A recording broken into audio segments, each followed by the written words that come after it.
இப்ப இந்த இடஒதுக்கீடு வந்ததற்கு பிறகு எப்போ வந்தது? விபி சிங் வந்துதான் நமக்கு பிற்படுத்தப்பட்ட மக்களுக்கு மத்திய அரசு அளவில் வேலை வாய்ப்புல இடஒதுக்கீடு தராரு. 1990 அப்பதான் விபி சிங் பிரதமர் ஆனார். பிரதமர் ஆனோன்னு ஆகஸ்ட் 7 குறிச்சு வச்சுங்க, ஆகஸ்ட் 7 1990 அந்த அறிவிப்பை சொல்றாரு. அது வரைக்கும் பிற்படுத்தப்பட்ட மக்களுக்கு வேலை வாய்ப்புல மத்திய அரசுல இடஒதுக்கீடே கிடையாது. தாழ்த்தப்பட்ட மக்களுக்கு, பழங்குடி மக்களுக்கு அண்ணல் அம்பேத்கருடைய முயற்சியின் காரணமாக சுதந்திரத்திற்கு பிறகு அந்த இடஒதுக்கீடு இருந்தது. பிற்படுத்தப்பட்ட மக்களுக்கு இருக்கு இல்ல. ஆனா மாநிலங்கள்ல அந்தந்த மாநிலங்கள்ல பல்வேறு காலகட்டங்கள்ல இருக்கு. தமிழ்நாட்டில் நீதி கட்சி காலத்திலிருந்து இங்கே ஒரு இடஒதுக்கீடு முறைன்னு இருந்தது. அது பெரிய வரலாறு. ஆக இந்த இடஒதுக்கீட்டு முறை வந்ததற்கு பிறகுதான் இந்த மக்கள், அதாவது ஏற்றத்தாழ்வு இருந்த சமூகம், ஒருத்தவங்களுக்கு கல்வி கிடையாது, எந்த உரிமையும் கிடையாதுன்னு சொல்லப்பட்டது. ஜனநாயக முறைப்படி 1947 தான் இந்தியாவுக்கு சுதந்திரம் கிடைக்குது. அந்த சுதந்திரத்துக்கு பிறகுதான் ஜனநாயக முறையே இங்கே வருது, ஆட்சிகள்லாம் வருது, எலெக்ஷன்லாம் நடக்குது. அப்போ அந்த அரசாங்கம் இந்த மக்கள் இந்த மாதிரி வேறு சமமற்ற தன்மையிலேருந்து சமமான முறையில் கொண்டு வரணும்னா இந்த இடஒதுக்கீடு ஒன்று தான் முறை அப்படிங்கிறத அறிஞ்சு அதன் காரணமாக ஒவ்வொரு மாநிலமும் அதற்கு ஏற்ற வகையில் இடஒதுக்கீட்டுங்கிற முறையை நடைமுறைப்படுத்தினாங்க. அது சம வாய்ப்பை, சம உரிமையை உறுதி செய்வதற்காக இந்த முறையை கொண்டு வந்திருக்கிறாங்க அப்படிங்கிறத புரிஞ்சுக்கணும். உங்கள்கிட்ட அந்த விவாதம் வரும்போது நம்ம எல்லாமே ஈக்குவல் தானப்பா அப்படின்னு சொல்லுவோம். ஆனால் இந்த ஈக்குவலுங்கிறதுக்கு உண்டான பிரச்சனை என்னென்னா, இந்த ஈக்குவலுங்கிறது இன்றைக்கி ஒரே நாளில் நடக்காது. ஏன்னா காலங்காலமாக இந்த ஈக்குவாலிட்டிங்கிறத மறுக்கப்பட்டது. எல்லாருக்குமே ஒரே சீரான கல்வி கிடைக்கல. பல தலைமுறையாக கல்வி மறுக்கப்பட்டிருக்கு. அப்போ அந்த ஏற்றத்தாழ்வு இருக்குது. அந்த ஏற்றத்தாழ்வை சரி செய்து சமமாக வரணும்னா சமூக நீதி வழியாக தான் வரணும். அப்போ அந்த சமூக நீதி வழியாக வர்றதுக்கு தான் இந்த இடஒதுக்கீடு அப்படிங்கிறத நீங்கள் புரிஞ்சுக்கணும். போதுமான பிரதிநிதித்துவத்தை உறுதி செய்வதற்காக அப்படின்னு சொல்கிறேன். அதாவது அது என்ன பிரதிநிதித்துவம் அப்படின்னா ரெப்ரசன்டேஷன். இப்போ இங்கே சமூகம் எப்படி இருக்குது? பல கூறுகளாக பிரிஞ்சிருக்கு. பிற்படுத்தப்பட்ட மக்கள், தாழ்த்தப்பட்ட மக்கள், பழங்குடி மக்கள், சிறுபான்மை மக்கள், உயர் ஜாதி, இப்படின்னு ஒரு பல தொகுப்புகளாக இருக்குது. அப்போ இந்த சமூகம் இப்படி பலவாக இருக்கும்போது நம்ம இடஒதுக்கீட்டு முறையை நடைமுறைப்படுத்தி என்ன சொல்ல வரோம்னா, இந்த பிரிவு மக்கள் அதிகாரத்தில் பங்கு இருக்கணும். வெறும் வேலை வாய்ப்பு மட்டும் இல்லை, அதாவது எல்லாருக்கும் வேலை வாய்ப்பு கிடைக்குதா அப்படிங்கிறது மட்டுமே நோக்கம் அல்ல. இவங்க அதிகாரத்துக்கு போய் அங்கே இருக்கணும். எப்படின்னா, இன்றைக்கி நாடாளுமன்றம் இருக்குது, சட்டமன்றம் இருக்குது. சட்டமன்றத்தில் இவ்வளோ உறுப்பினர் இருக்கிறாங்கன்னா, 234 உறுப்பினர் தமிழ்நாட்டில் இருக்கிறாங்கன்னா, இதில் பிற்படுத்தப்பட்ட மக்கள் அவங்களுடைய மக்கள் தொகைக்கேற்ப எவ்வளோ தூரம் இருக்கிறாங்க, தாழ்த்தப்பட்ட மக்கள் எந்த அளவுக்கு பிரதிநிதித்துவம் இருக்குது, பழங்குடி மக்களுக்கான பிரதிநிதித்துவம் எவ்வளோ இருக்குது, சிறுபான்மை மக்களுக்கான பிரதிநிதித்துவம் எவ்வளோ இருக்குது, அதே போல் உயர் ஜாதி மக்கள் அவங்களுடைய பிரதிநிதித்துவம் எவ்வளோ இருக்குது. இது ரொம்ப முக்கியம். ஏன்னா அந்த சட்டமன்றமும் நாடாளுமன்றமும் தான் சட்டத்தை இயற்றுது. இந்த மக்களை, ஒட்டுமொத்த மக்களுக்கான பல்வேறு சட்டங்கள், திட்டங்கள் அத்தனையும் யார் நிறைவேற்றுறா? இந்த சட்டமன்றங்கள், நாடாளுமன்றங்கள் தான். அப்போ அங்கே நம்மளுடைய பிரதிநிதித்துவம் இருக்குது. இது ராஜா காலத்தில் கிடையாது.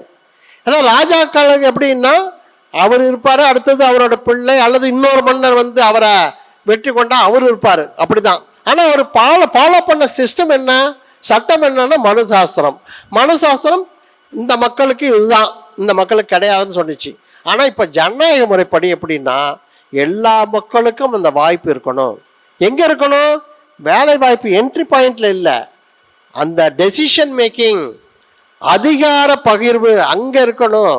அப்போ அந்த மக்களுக்கான அதிகார பருவை நோக்கி நம்ம இங்கேருந்து மேலே தள்ளுறோம். அப்போ இந்த இடஒதுக்கீட்டு முறையின் வாயிலாக அங்கே கொடுக்குறோம். அதனால தான் தாழ்த்தப்பட்ட மக்கள், பழங்குடி மக்களுக்கு சட்டமன்றத்திலே நாடாளுமன்றத்திலே ரிசர்வேஷன், ரிசர்வ்டு கான்ஸ்டிட்யூன்சி அப்படின்னு சொல்கிறாங்கல்ல. எதுக்கு சொல்கிறாங்கன்னா, இல்லைன்னா அந்த மக்களுக்கான வாய்ப்பை எந்த அரசியல் கட்சியும் தராது, அப்போ அங்கே பிரதிநிதித்துவம் இருக்காது. அப்போ அவங்களுக்கு உறுதிப்படுத்துகிறாங்க. அப்போ ரிசர்வேஷன் முறையில் அவங்களுக்கான சீட்ஸ், இந்த இந்த தொகுதி உங்களுக்கான தொகுதி, இங்கே மூலமாக நீங்கள் அங்கே பிரதிநிதித்துவம் பெறலாம் அப்படின்னு சொல்கிறாங்க. அப்போ அந்த பிரதிநிதித்துவங்கிறது மிக மிக முக்கியம்.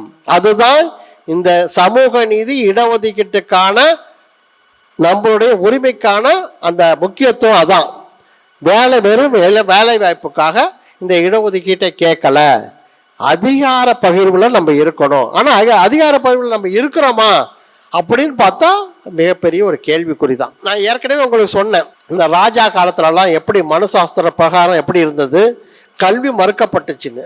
அப்போ நான் உங்களுக்கு 2 புராண கதைகளை சொன்னேன். ஒன்று ஏகலைவன், இன்னொரு சம்பூகன். அது புராணம் கதை, நடக்குது. ஆனால் இது நடந்தது ஒரு 400 வருஷம்.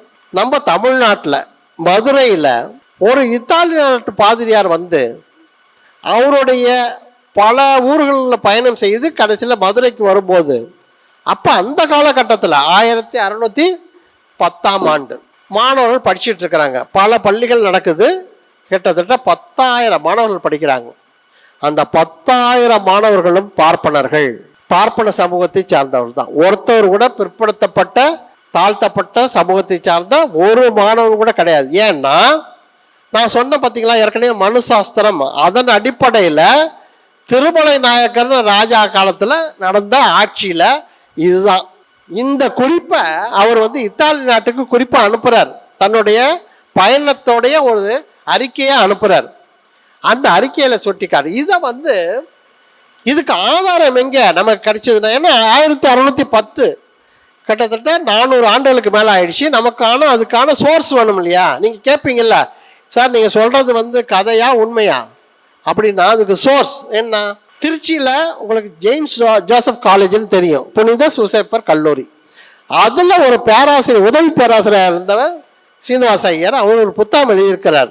த நாயக்ஸ் ஆஃப் மதுரைன்னு மதுரையை ஆண்ட நாயக்கர்கள் காலத்தை வச்சு ஒரு புத்தகம் எழுதியிருக்கிறார்.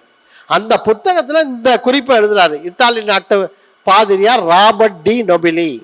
அவர் இந்த மாதிரி ஒரு அறிக்கையை இத்தாலி நாட்டுக்கு அனுப்பிச்சாரு அப்படின்னு சொல்லிட்டு அவர் காரணத்தையும் சொல்றாரு.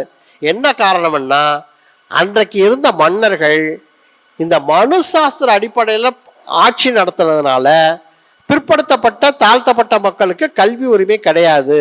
அதனால பார்ப்பன மாணவர்கள் மட்டும்தான் படித்தாங்க. இதுதான் 400 ஆண்டுகளுக்கு முன்னால் இருந்த நிலைமை. இந்த நிலைமையை மாற்றுவதற்குத்தான் சுதந்திர இந்தியாவில் கொண்டு வரப்பட்ட ஒரு திட்டம் தான் இடஒதுக்கீடு. 400 ஆண்டுகளுக்கு முன்னாடி பார்த்தோம். இப்போ இது என்ன 1914, கிட்டத்தட்ட ஒரு 100 ஆண்டுகளுக்கு முன்னாடி. அதாவது அப்போவும் நம்ம சுதந்திரம் அடையலை. சுதந்திரம் அடைவதற்கு முன்னால் ஒரு 30-40 ஆண்டுகளுக்கு முன்னாடி நடந்தது. அப்போ பார்த்தீங்கன்னா கல்லூரி மாணவர்கள், இன்டர்மீடியட் படித்தவங்க, பிஏ பிஎஸ்சி எல்லாம் பார்த்தீங்கன்னா பார்ப்பனர்கள் தான் அதிகமாக படிச்சிருக்கிறாங்க. மற்றவர்கள் மிக மிக குறைவு. இது பிரிட்டிஷ் ஆட்சி காலத்தில். அப்போ யார்? ஆங்கிலேயர்கள் இந்தியாவில் தமிழ்நாட்டில் ஆட்சியில் இருந்தாங்க. அவங்க காலகட்டத்தில் பார்ப்பனர்கள் தான் அதிகமாக படிச்சிருக்கிறாங்க. மீதம் உள்ளவங்க நல்ல வசதி படித்த சில பேர், கொஞ்சம் பேர் படிச்சிருக்காங்க. இது ஒரு 100 ஆண்டுகளுக்கு முன்னாடி இருந்த நிலைமை.